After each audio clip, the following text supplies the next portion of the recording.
Everybody, we're going to be burning the bushwalk backpack as a, well, sort of an objection to how utterly pathetically it's performed this morning. Luckily these hyenas are performing in a far better fashion and we're enjoying them thoroughly. And if you listen carefully you can hear them calling there. It's a little bit like listening to a child with an unbroken voice, because eventually that voice that they've got now, which is a kind of, well, rasping squeak if you like, is going to be a very powerful voice that sends whooping, echoing whoops into the night, and those sort of scary cackling laughs that have given the hyenas their fearsome reputation.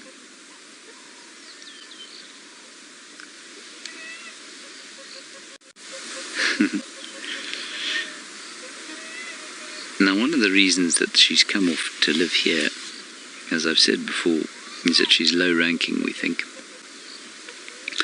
But it's interesting that often lower ranking cubs get less milk than higher ranking ones, and you think, but why is that the case? They don't cross suckle their youngsters, so it's not like a higher ranking female's cubs would try and suckle from her. It's because she will eat less and therefore will produce less milk. And so it really is to her advantage to get away from the main den during the course of this process, or this period, that initial sort of, what do they call it, early development or so that the cubs can get as much to eat as possible and she can or have the space to move around and catch as much as she can on her own without the competition of the rest of the clan, while still sort of taking advantage of the protection, of course, being offered by the clan or being in their territory. Now, Aaron, you're wondering at what age they're going to leave the den. Well, they're going to leave the den probably, I wouldn't be surprised if they left fairly soon to go and try and find the main den, wherever that may be. Nobody knows where that is at the moment. It's normally 6 weeks at a time at a den. I think these chaps are about 8 weeks old. I think they were born in the den not far from here on elephant carcass that Herbert found that one morning when we were on foot. We saw a lot of activity going in and out of there. Pretty sure it must have been this female, and I think she then moved these cubs over here.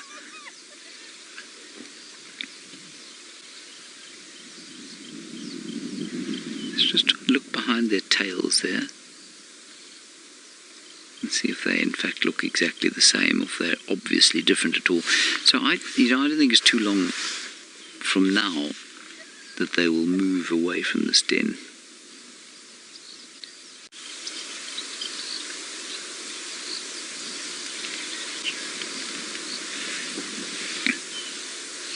Well, you see, naturable, yes indeed, they are starting to get spots. You say, are they getting spots? Yes, they are. Now, it was my understanding that that process began at roughly 6 weeks, but because I've got my very fancy new mammal application, which includes accounts of such oddities as the golden mole, let's just have a look-see here. I'm just going to quickly read to check whether or not I'm right. It actually doesn't say the age here. It says juveniles uniformly black to dark brown at birth, but soon develop pale fur with clear dark spotting, which is progressively lost with age. Yeah, and I think it's about 6 weeks or so.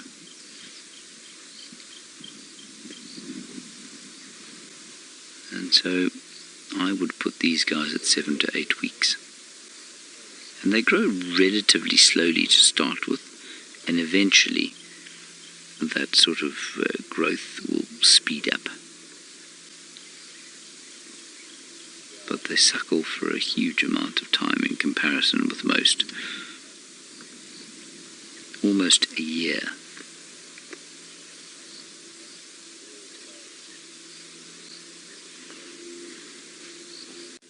It's turning into a beautiful morning. Nice breeze blowing, sun's out. And, there's an aeroplane in the background, and so often, I don't know, my the sound of a sort of propeller aeroplane in the distance is reminiscent of sort of warm, still childhood afternoons, so I always like it. And when I move to the bush, of course, it means that there are guests coming in or guests going out, and I often think to myself how utterly magnificent it must be to land on an aeroplane in an area like this for the first time. How romantic it must be to fly in, to enjoy this quite astounding environment.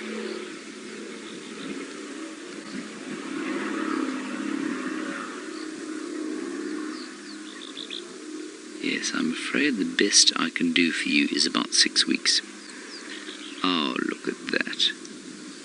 That is very sweet. Well, we're not going to go anywhere from here. I'm going to do a little bit more research on the spotting. And while I do that, Stefan van der Moer would like to do some geometry with you. I think Steph should just go and have breakfast. Now, while I was doing my little bit of reading here, the last time I was here we had a long discussion about the existence, well, we were talking about the pseudopenis, of course, which is the enlarged clitoris that a female hyena has, and then somebody asked the question about whether a pseudo-vagina exists in nature, which I said no, I didn't think it did. And I've just seen here, we then went on to discuss, what other animals have got this sort of enlarged, or that sort of situation. What's interesting, though, is that they aren't the only ones. And I've just read that now. Squirrel monkeys, female spider monkeys, also have enlarged clitoris, but they don't have the same situation where they give birth through and urinate through the clitoris like this in spotted hyenas. So they are the only species that have that.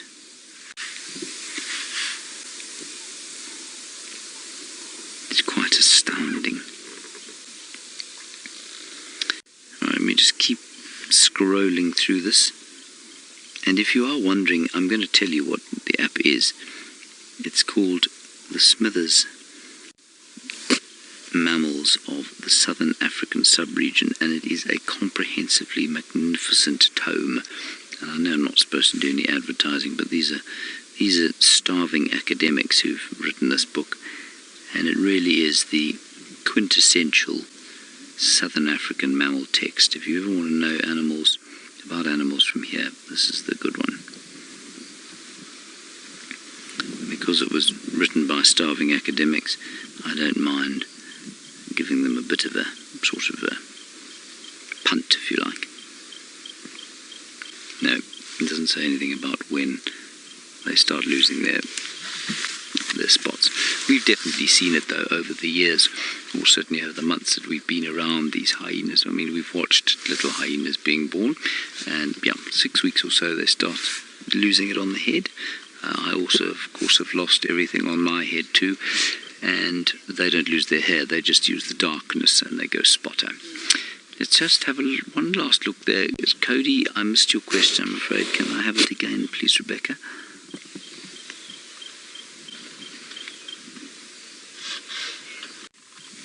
Oh, Cody, you say are females bigger than males? Yes, absolutely. They're probably about 10% larger. In fact, I'll give you the exact sort of weight range. Big female about 70 kilograms or so. So you can multiply that by 2.2 if you want to find out the imperial form.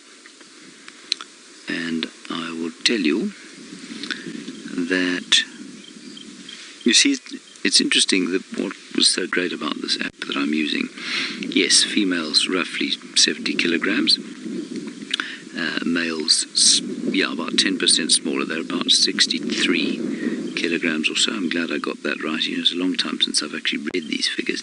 But what's interesting here is you'll read that in a number of texts, but they won't tell you how many animals they've measured to get those measurements. And obviously, because they're wild animals, it can't be a lot of them. So, for example, that mass that I gave you, which is from the Kruger National Park, that's only from 11 individuals.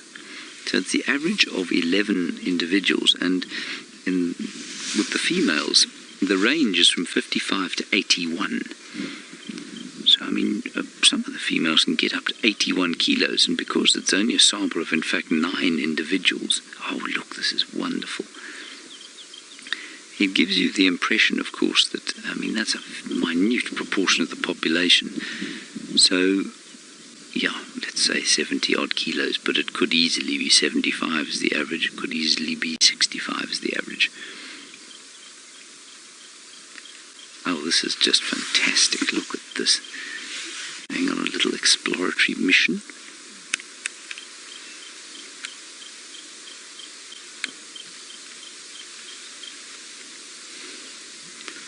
Are you enjoying the exploratory mission, Craig? It's pretty cool. Now, for Craig, I mean, that basically, when Craig says something is pretty cool, he basically means that he's never been more excited in all his days.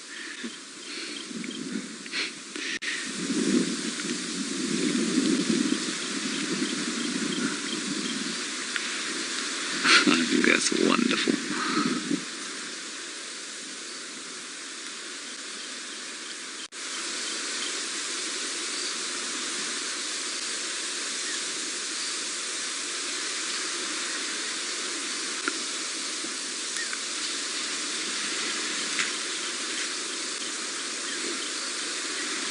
They're so cute.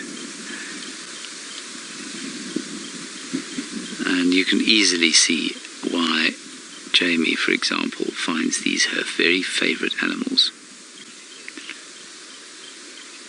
Right, I'm very excited to say that we're going to go over to Steph now for his geometry lesson, which will hopefully last longer than 3 nanoseconds this time. I'm not sure you'd describe that as a bath, but yes, they're certainly having a bit of a wash, thankfully. Hyenas can tend to smelliness, and so it's always a good idea to have a little bit of a wash.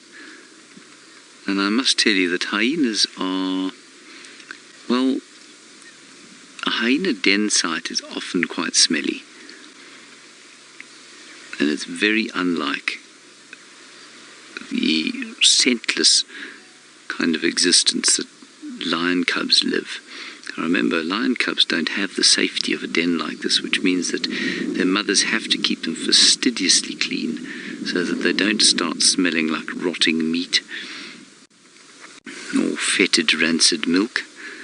But if you stick your nose into that hyena den now, there's a very distinctive hyena-ish smell that I'm pretty sure other animals can pick up on.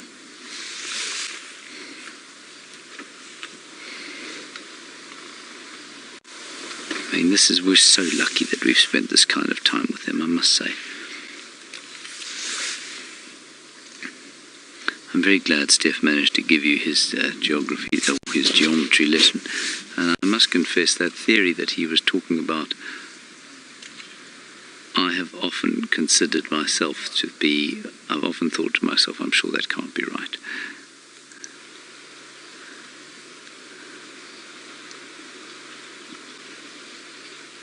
Isn't this amazing?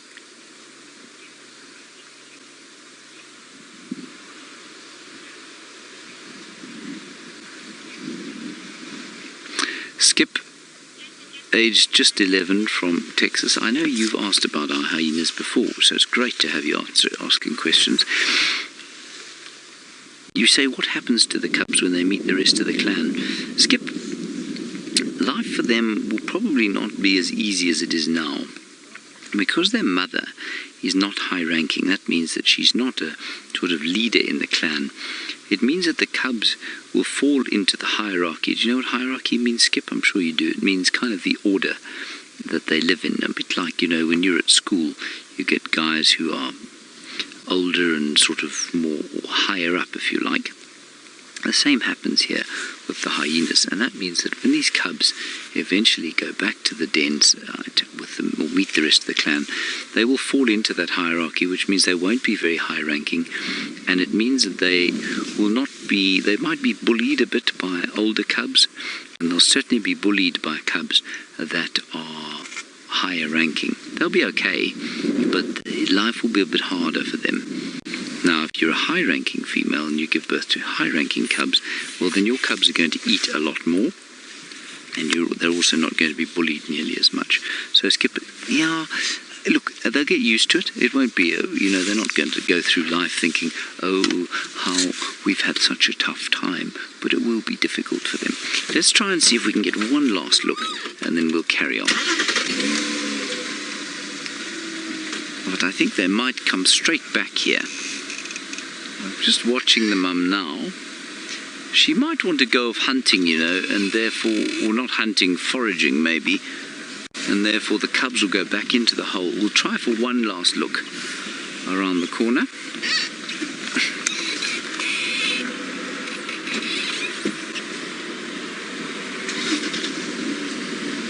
Gosh, we've had a really nice morning, haven't we, with all of these predators.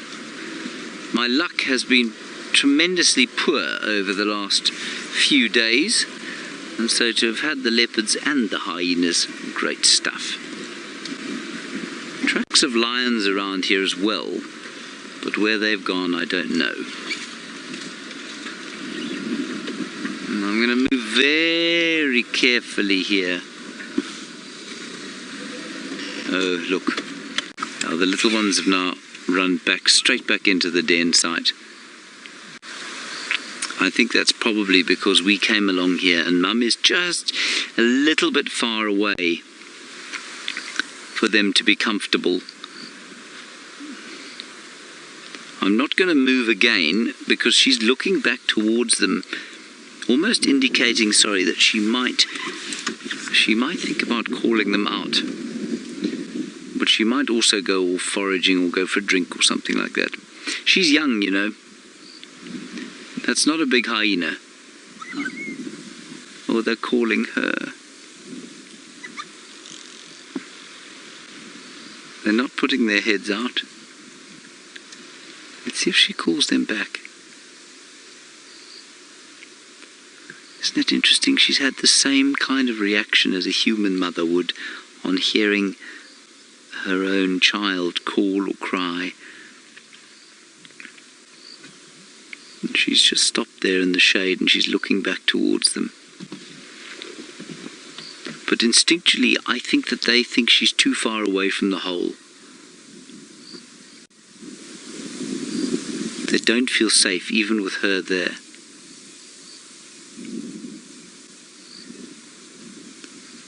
I'm going to let this play out for another 2 minutes and then we're going to move away in case she does want to actually bring them out. But she's totally relaxed around us. What's so fascinating to me though is when you try and follow a hyena at night, when it is on the forage, like you might with a leopard or a lion, they are totally intolerant of vehicles. They run away. And yet around the den site like this, they are the most confiding of all the animals. Thank you very much, Craig, for that. Your click maybe needs to be a bit louder in the wind, otherwise the viewers are going to just get the back of my head. Okay, let's carry on from here. She's laying down in the shade there. I think we'll leave her there. And unsurprisingly, the bushwalk seems to be not functioning at the moment. Fascinating.